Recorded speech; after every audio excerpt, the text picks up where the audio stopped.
Hello students, welcome to education with difference. और आज का हमारा टॉपिक है history of the formulation of cell theory.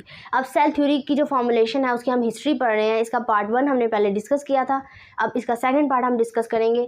तो सबसे पहले स्टार्ट करते हैं ब्रिटिश बॉटनिस्ट से जिसका नेम था रॉबर्ट ब्राउन। 1831 में रॉबर्ट ब्राउन ने न्यूक्लियस को डिस्कवर किया। उसने न्यूक्लियस को डिस्कवर किया प्लांट सेल्स में से।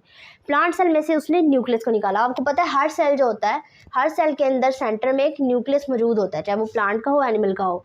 लेकिन तब अभी इस चीज़ की क्लैरिफिकेशन नहीं थी। अभी साइंटिस्ट जो थे वो सेल को डिस्कवर करने पे मसरूफ़ थे कि सेल किस में मौजूद है, सेल होता क्या है। तो रॉबर्ट ब्राउन ने क्या किया, सबसे पहले प्लांट सेल के अंदर न्यूक्लियस को डिस्कवर किया। उसके बाद 1838 में हमारे पास आया जर्मन बॉटनिस्ट जिसका नाम था मैथियस श्लीडन। मैथियस श्लीडन जो था, श्लीडन ने क्या किया, उसने प्लांट के टिश्यू को स्टडी किया। और उसने जब प्लांट के टिश्यू को स्टडी किया तो उसने एक स्टेटमेंट पेश की जो कि सेल थ्योरी, जो फर्स्ट स्टेटमेंट थी अबाउट द सेल थ्योरी। तो उसने क्या कहा था, तो उसने कहा all plants are aggregates of individual cells which are independent.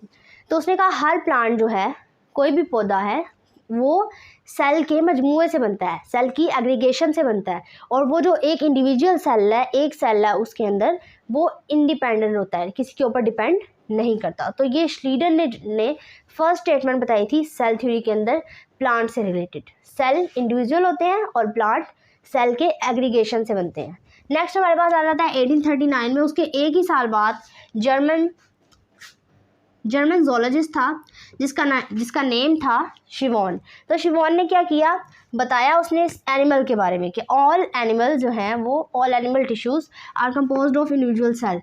शिवॉन ने हमें बताया था, मैथियस शिवॉन ने हमें बताया था कि जो प्लांट के टिश्यू हैं वो बनते हैं by the formulation, by the aggregation of the individual cells. अब हमें इस साइंटिस्ट ने बताया all animals tissues are composed of individual cells. इसने हमें एनिमल टिश्यू के बारे में बताया कि वो भी इंडिविजुअल सेल्स के ही बने होते हैं। इंडिविजुअल मतलब एक इनफरादी सेल।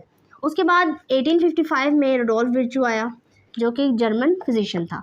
उसने बताया कि all living cell are arise from the pre existing cells, कि कोई भी लिविंग सेल जो है, कोई भी लिविंग सेल है वो तभी बनेगा जब वो अपने पहले सेल से बनेगा, अदरवाइज़ वो नहीं बन सकता। कोई भी लिविंग सेल अगर मौजूद है तो इसका मतलब ये है कि वो किसी पहले से एग्जिस्ट करते हुए सेल से वजूद में आया है। यानी कि कोई एक सेल है वो प्रोड्यूस करेगा दूसरे सेल को। तो ऑल लिविंग सेल, कोई भी जो जिंदा सेल है, arises from the pre existing, जो पहले से मौजूद कोई सेल है उससे ही बनेगा, कहीं और से नहीं। तो 1862 में नेक्स्ट लिविस पास्चर आया। उसने इसका एक्सपेरिमेंटल प्रूफ भी दे दिया कि हाँ, कि कोई भी सेल जो बनता है वो प्री एग्जिस्टिंग, पहले से मौजूद सेल से ही वजूद में आता है, उसकी डिवीजन से ही वजूद में आता है। कि पहला सेल अपने आप को डिवाइड करता है फिर दूसरा सेल बनता है, इसका मतलब ये है।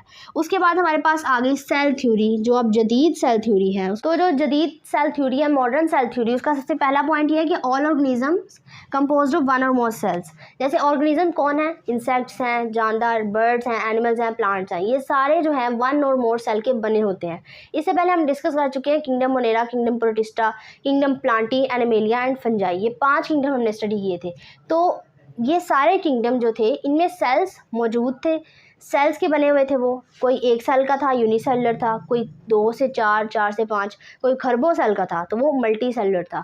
तो इसने क्या कहा, सेल थ्योरी का first point is the all organism made up of one or more cells. Second point ये है कि cells are basic unit of living organism. अब हमने पहले ही ये डिस्कस कर लिया कि किस सेल जो है वो इकाई है, जिंदगी की इकाई। जिस भी चीज़ में सेल मौजूद होगा वो लिविंग थिंग होगी। थर्ड पॉइंट है हमारे पास, cells are formed by division of pre existing cell. ये हमने बहुत डिटेल में पहले डिस्कस कर लिया कि सेल जो हैं वो फॉर्मुलेट होते हैं, बनते हैं by the pre existing sales. जो पहले से मौजूद सेल्स हैं उनकी डिवीजन से नए सेल बनते हैं। तो ये था आज का लेक्चर। उम्मीद है कि आपको लेक्चर समझ आ गया होगा। अगर आपका इसमें कोई भी क्वेश्चन हो तो आप मुझसे कमेंट में ज़रूर पूछें। Thank you.